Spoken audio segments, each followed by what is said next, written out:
de ervilhas aqui tem a ver com o modelador? Não, isso aí tem a ver com outro cara bem legal, Gregor Mendel. Vocês conhecem ele?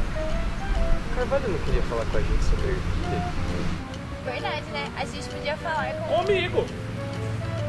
Eu ainda me pergunto como que você faz isso. Ah, vocês não sabem nada sobre mim, exceto quando o assunto é comida. Ah, isso a gente já percebeu.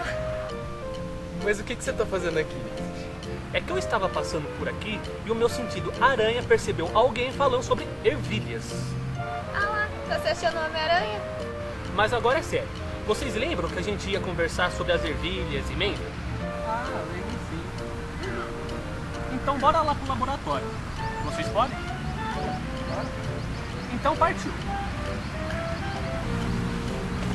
Ei, partiu coisa nenhuma, podem me ajudar aqui.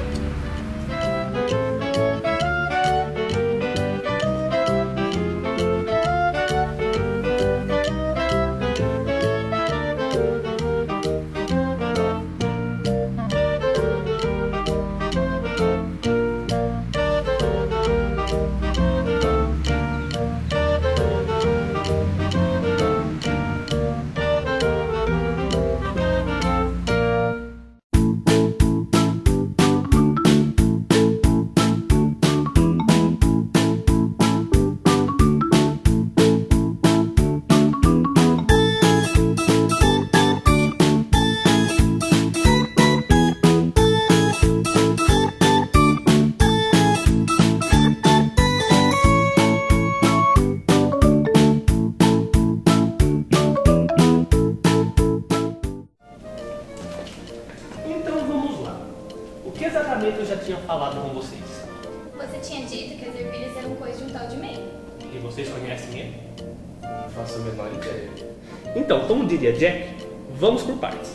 Mas para falar sobre Gregor Mendel, é fundamental que vocês entendam alguns conceitos da área que ele atuou. Nossa, tudo isso para um plantador de ervilha. Ele não era um plantador de ervilhas. Na verdade era, mas ele era bem mais do que isso. Antes de explicar quem ele era, vocês devem entender alguns conceitos básicos de genética, ok? Ok. Beleza, a Giovanna tem olhos verdes, certo? Certo. Mas por que ela tem olhos verdes? Provavelmente porque alguém da família dela tem. Exatamente. Isso acontece por causa de um conjunto de moléculas chamado ácido desoxirribonucleico, popularmente conhecido como DNA. Eles são responsáveis por transmitir as informações genéticas através dos genes. São esses genes que dão as características dos seres vivos. Eles são responsáveis, por exemplo, pela cor dos olhos ou do cabelo que herdamos dos nossos familiares. Isso mesmo, só meu pai tem olhos verdes. Então, os genes eles possuem duas classificações, dominantes e recessivos. No caso de olhos verdes, os genes necessários são 2 recessivos. Senão, a maioria das pessoas teria olhos verdes. Então os olhos castanhos são dados por genes dominantes. Isso mesmo. No caso da Giovanna, o pai dela tem genes recessivos, no caso, azinho. E a mãe tem um dominante e um recessivo, um azinho. Quando eles foram trocar gametas, no caso, o espermatozoide e o óvulo, eles podem gerar 2 tipos: azinho e um azinho. O azinho, olhos claros. Azinho, olhos escuros. Nesse caso aqui, a probabilidade de um ou de outro acontecer é de 50%. Que interessante. Entenderam? Agora que vocês entenderam basicamente esse processo, podemos começar a falar de Mendel. Gregor Johann Mendel foi um monge nascido no século XIX, que dedicou a vida aos estudos na área da genética. Ele começou seus experimentos usando ervilhas de sementes amarelas e verdes. Através do cruzamento dessas ervilhas e de suas descendentes, ele obteve mais ervilhas de sementes amarelas do que ervilhas de sementes verdes. Com isso, ele concluiu que deveria existir algum fator que dava a característica amarela mais vezes do que a característica verde. A característica mais comum, amarela, foi chamada de dominante, e a menos comum, verde, foi chamada de recessiva. Mas como que ele fez esses cruzamentos? Ele pegou 2 sementes, uma amarela e uma verde, que seriam parentais. Após o cruzamento, ele obteve a primeira geração, que gerou sementes 100% amarelas. Em seguida, Mendel fez com que essas sementes se autofecundassem, resultando na segunda geração, que apresentou 75% de sementes amarelas e 25% de verdes, ou seja, uma proporção 3 vezes maior de amarelas do que verdes. E o que faz com que essas características sejam passadas adiante é o DNA, certo? Exatamente. E já que você tocou no assunto, vocês sabiam que quem descobriu a forma da molécula do DNA foi uma mulher? Não.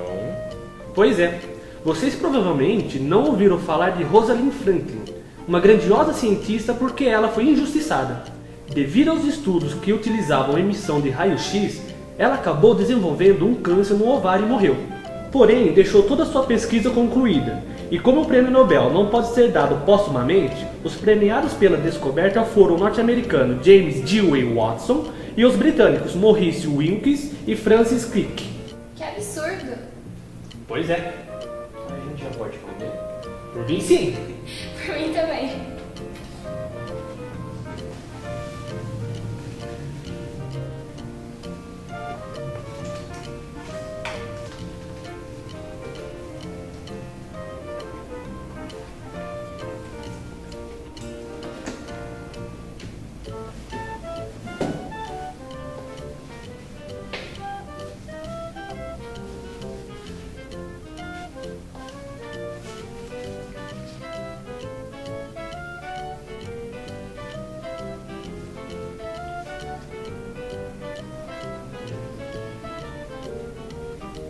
Nossa, Gi, tá muito gostosa essa torta. Parabéns. Obrigada, receita da internet.